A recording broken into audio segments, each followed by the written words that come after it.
В эфире новости экономики на Якутия-24. В студии работает Нюргуяна Иванова.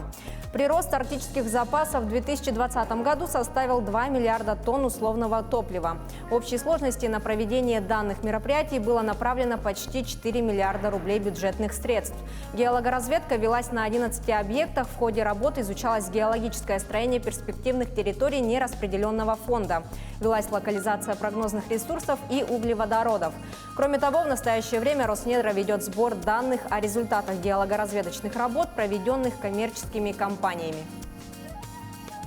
Министерство финансов Российской Федерации планирует создать государственную лабораторию, которая позволит предотвратить неточности в сведениях о содержании драгметаллов в экспортируемых сырьевых товарах. В настоящее время готовится соответствующий нормативный акт. Всего на экспорт ежегодно вывозится порядка 2 миллионов тонн руды. При этом значительная доля сырья отгружается за рубеж с указанием низкого содержания драгметаллов, что предполагает возможность их извлечения только в других странах.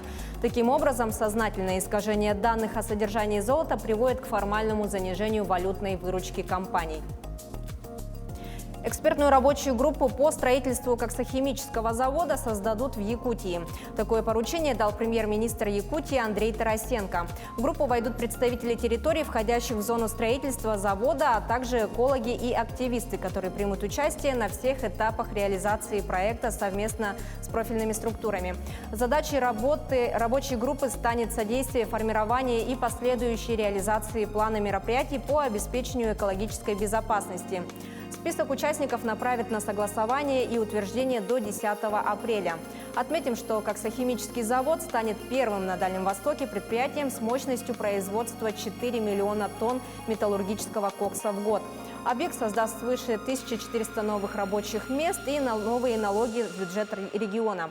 Китайская компания Цзиньань инвестирует в проект порядка 5 миллиардов юаней.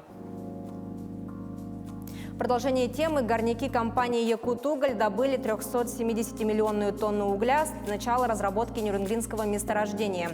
Юбилейную тонну добыл экипаж экскаватора номер 70. Отметим, что концентрат коксующегося угля поставляет металлургическим и коксохимическим предприятиям России, а также экспортируют в страны Азиатско-Тихоокеанского региона. Энергетические угли поставляют жилищно-коммунальным и другим предприятиям Дальнего Востока России.